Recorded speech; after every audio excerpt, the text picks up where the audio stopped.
Keeping up with our motto, let learning be a joy and teaching a pleasure, here we are with the remote teaching and learning process to bridge the gap. Happy learning to all students. Hello students, I welcome you all in today's online session. And in this session, we are going to start a new chapter from History Textbook of Standard 7th, that is chapter number 10, The Expansion of the Maratha Power, Part 1. The topics we are going to cover today are release of Shahu Maharaj, coronation of Shahu Maharaj, Balaji Vishwanath, Chauthai and Sardeshmukhi rights. So let's begin.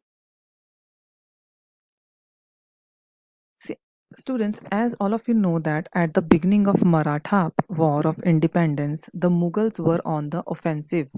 It means they were threatening and invading the Maratha territories.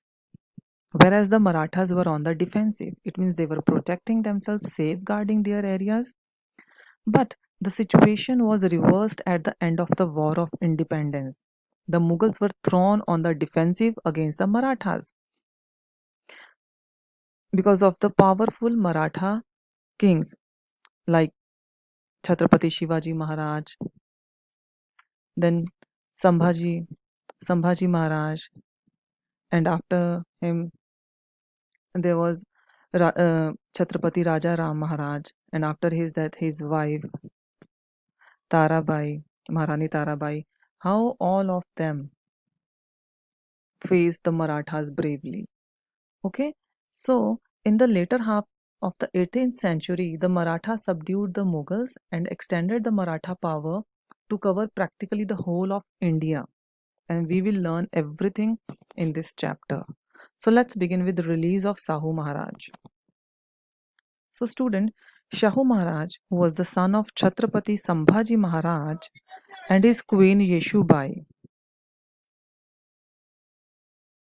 He was born in 1682, and after the death of his father, Chhatrapati Sambhaji Maharaj, he was captured by Mughals, and many years of his life he spent in the Mughal camps. So now, after the death of Emperor Aurangzeb, there ensued a struggle among his sons for the throne of Delhi. Prince Azam Shah, whom you can see here in the picture, was in the south. So at once he marched towards Delhi to siege the throne, to take the throne of his father. So Prince Shahu was still there in his captivity at that time. Azam Shah believed that if Shahu Maharaj was released, there would arise a conflict between him and Maharani Tarabai for the gaddi of the Maratha Chhatrapati. So Azam Shah felt that this would sap or weaken the Maratha strength and therefore release Shahu Maharaj. So it was his plan to weaken the Maratha power. So he released Shahu Maharaj. Next is coronation of Shahu Maharaj. Immediately after he released, Shahu Maharaj marched towards Maharashtra. He was joined by some Maratha Sardars, but Maharani Tarabai did not accept his claim to the throne. So the armies of Shahu Maharaj and Maharani Tarabai fought a battle at Khed on the bank of the Bhima. Shahu Maharaj won the battle, he captured Satara, he got himself crowned, and Satara became the capital of Maratha kingdom. So now, for some time, there was mutual opposition between Maharani Tarabai and Shahu Maharaj. Maharani Tarabai proclaimed her minor son Shivaji II as the Chhatrapati at Panhala in 1710. So he declared that his minor son would be the Chhatrapati of Panhala.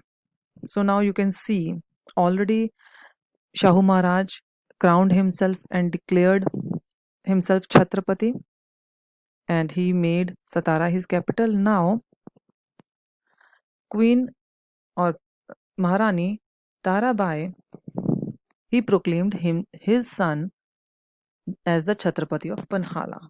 So this gave rise to an independent Maratha kingdom at Kolhapur besides the one at Satara. Okay, you can see Panhala kingdom and Panhala city here, Kolhapur city. And the early part of Shahu Maharaj's life was spent in the Mughal camps. So he had seen Mughal politics from closer quarters. So he knew the finer points of Mughals and especially North Indian politics because he remained in their captivity in Delhi. So he was very well aware of the North Indian politics, and he knew the strengths and weaknesses of Mughals as well. And he knew many important people from the Mughal court. So all these factors helped him to decide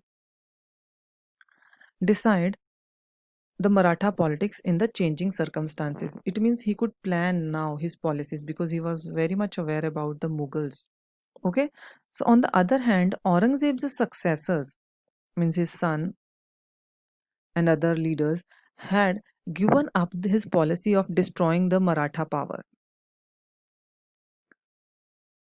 So the Marathas adopted a new policy. Now, what they did, rather than fighting with the Mughals, okay, because Shahu Maharaj, he had a good impression of Mughals on his mind. So even he did not want to fight with Mughals. So he thought rather than fighting, he should protect and expand his own empire. So they believed that restoring an old temple is as good as building a new one. So they should also protect their old territories as well as build the new territories as well. So the Mughal power faced the threat of the Irani and Afghani invaders from the northwest and also of the local Pathan, local Rajput, Jat and Rohillas rulers. And there were internal competition and tussles, struggles, quarrels in the court. So all these things weakened the Mughal power. Due to all these, the Delhi court needed the help of the Marathas now. They were weakening, so they required their help. Next, we'll move towards Balaji Vishwanath. So after Shahu Maharaj was released by the Mughals, he made Balaji Vishwanath a Peshwa. Okay, and Balaji hailed from Srivardhan in Konkan, means he belongs to that place. Srivardhan in Konkan. He was very competent and experienced. He convinced many Sardars that Shahu Maharaj was the real heir of Maratha Empire and made them join hands with him.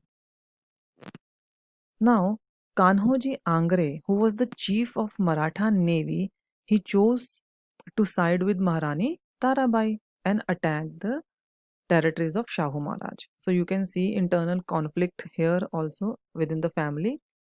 So this gave rise to the difficult situations under these circumstances. So now Shahu Maharaj sent Balaji, this Peshwa Balaji Vishwanath, to fight against Kanhoji Angre. But Balaji avoided the war and with his diplomacy, with his talks only, won over Kanhoji and convinced him to join Shahu Maharaj's side. Next is Chauthai and Sardeshmukhi rites. So students, Chauthai is a Sanskrit word which means 1/4 and Sardeshmukhi is 1/10 part. So after strengthening the position of Shahu Maharaj in Maharashtra, this Balaji Vishwanath, he turned his attention to the politics in the north. North means the Delhi side. Now the Delhi court, after the death of Emperor Aurangzeb, was marked by bickering and confusion. Bickering means quarrels and arguments and confusions were there. In one sense, we can say Aurangzeb was the last powerful Mughal emperor. After him, the Mughal emperors or Mughal empire started becoming weaker. So now, because of all these confusions, they were getting weaker.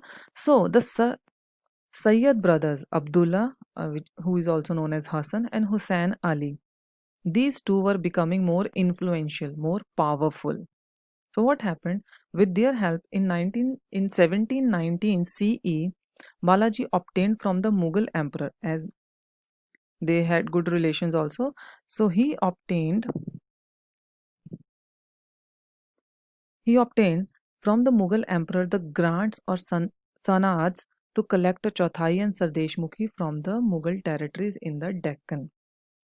So Mughals gave him this right to collect grants or sanats, means financial grants, to collect revenue or money in the form of Chauthai and Sardeshmukhi. Now these sanats gave the Marathas the rights to collect one-fourth part of, means Chauthai, and the one-third part Sardeshmukhi of the revenue from the Mughal territory. Whatever revenues they were collecting, so one-fourth and one-tenth part will go to Shahuji Maharaj. So he got this right from the Mughals. So we can see Mughals, they were they gave him some rights, okay, because they wanted help from the Maratha as they were becoming weaker. So students, that's all for today. I hope you understood everything. Thank you so much.